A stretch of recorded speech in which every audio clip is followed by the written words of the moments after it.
So one of the main connecting ideas between a claim and support is the warrant. The warrant serves as a bridge that links the logic between those two things. So we can think of warrants as sort of underlying logic. So there's two types of warrants. There's a logical warrant and contextual warrants. The logical warrant we can think of as the general principle or underlying logic of an argument. The logical warrant connects the support used throughout the text with the main claim, right?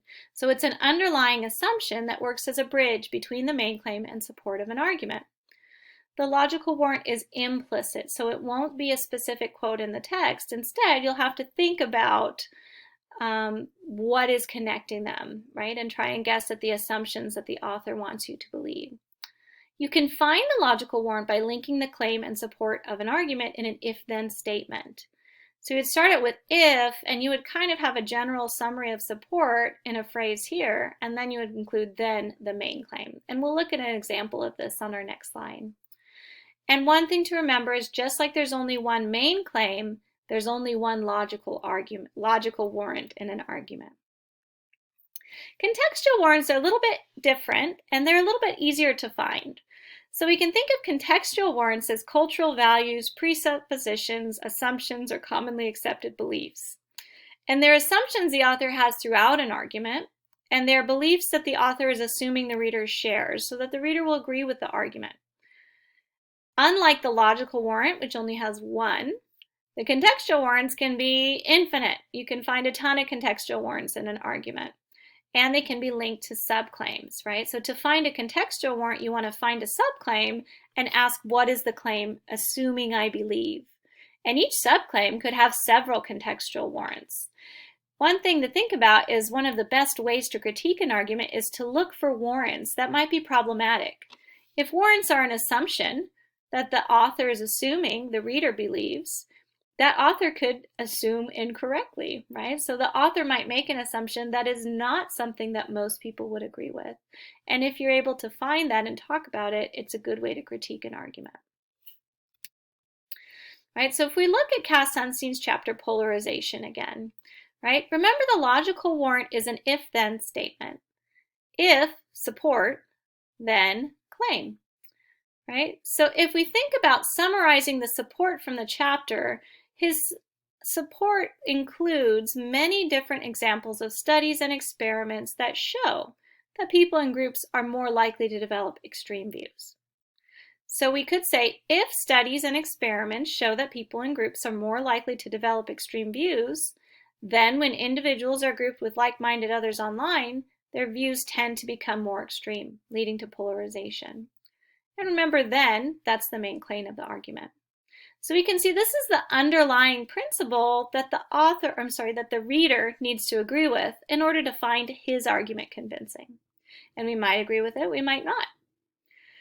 Right? So for contextual warrants, we can see here's one subclaim, and this is the subclaim we looked on a previous slide.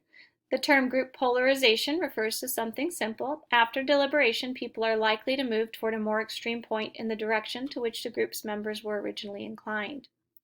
So first, in this particular subclaim, there's the assumption that group polarization is a simple process. It actually might be pretty complex. There's also an assumption that because people are likely to move in a more extreme direction, that's a phenomenon we should be concerned about, right? So there's the assumption that we should be nervous about this phenomenon. And some people might say, no, it's not that big a deal. We don't really need to worry about it, even though it's happening. There's also an assumption that extreme views are negative, right? So someone might argue that extreme views can be the way that we have visionaries in society, or the way that we make important drastic changes that need to be changed, right? So there might be the point of view that extreme views are necessary and can have positive reactions. So again, you might agree or disagree. But if you start to see warrants that you disagree with in an argument, that's a good way to critique that argument and to think about possible ways to argue against that person or question the validity of their entire argument. So that also might be where backing comes in. So remember, each argument you look at has the first three parts of the Toulmin model: the claim, support, and warrant. Not every argument will have these next three parts, but they can help to make an argument stronger.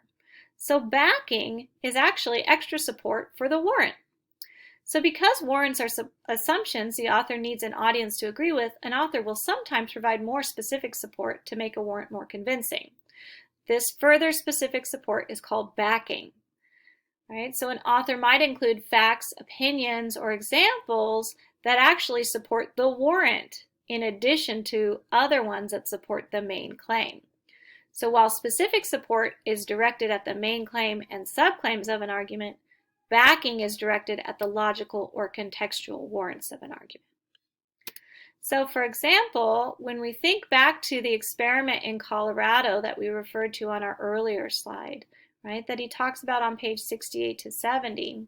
So when he describes the experiment, he's relying on the warrant or assumption that the audience will see the experiment as credible and as evidence that people's views can become more extreme in groups.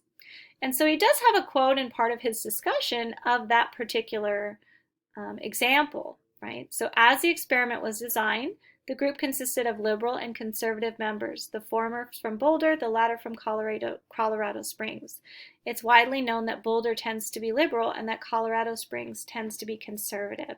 So this last part that's highlighted in blue shows extra specific support in the form of a fact to make the assumption about the validity of the experiment for his claim more convincing, right? So if someone were reading this and saying, well, you know, why do they have liberal people from Boulder and conservative from Colorado Springs? I'm not from Colorado. I don't know anything about that area, right? So he's giving us this extra support to say that that was a reasonable assumption for them to make.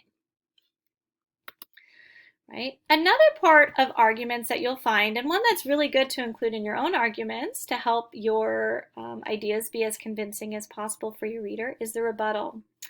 Right? So we can think of rebuttal as counter-argument, opposing viewpoint. A rebuttal is when an author explains why they disagree with a possible counter-argument. So you're probably pretty familiar with rebuttals and used to creating them yourself and also looking for them in arguments.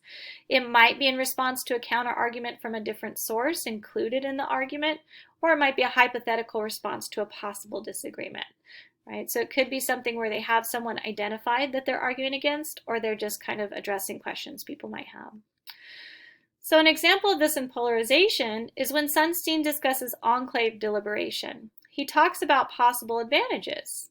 So he says it promotes the development of understanding, knowledge, and positions that would otherwise be invisible, silenced, or squelched in general debate. So this is a counter-argument. And then right afterwards, he includes his rebuttal. He remains cautious about them. There is also serious danger in such enclaves. It is easy to think of illustrations to the contrary, as for instance, the rise of Nazism, hate groups, terrorism, and cults of various sorts. So while he says some people might see the possibility as good, right, of different enclave deliberation, he's showing these really kind of extreme negatives to show his rebuttal. Finally, the last part of the Toulmin model is qualifiers. And qualifiers are pretty easy to identify. So they're basically words or phrases an author includes to limit the scope of their argument to make it more convincing. Right? So sometimes, may, might, possibly. So authors who use qualifiers tend to be more convincing than authors who use absolutes, right? So if you say something is never going to happen, that's hard for someone to believe because different circumstances might change and different things involved might change. So using qualifiers can help make your argument something that more people are likely to agree with because you're limiting the parameters. So Sunstein uses a lot of qualifiers, and if you're looking for them in #Republic, you'll find them all over the place. Right? So for example, he says many people are most willing to trust, right? So he's not saying everyone, but many and most. If greater communication choices produce greater extremism, society may be better off, right? Again, so not will, but may. In certain circumstances, however, right? And again, he's limiting what he's talking about there. So using qualifiers in your own argument can be helpful as well. Right? So those are the 6 pieces of the Toulmin model. As we move forward this semester, we'll be practicing looking for them and using them to analyze arguments that we read, but we're also going to start to build Toulmin outlines, right? I found that for students especially, one of the most helpful things is to think about that relationship between claim and support, especially main claim and subclaims, but also to continue to think about warrant, right, and how your ideas are related and what assumptions you're really relying on your reader to follow along with. Anyway, I hope this was helpful, and I'll see you in class.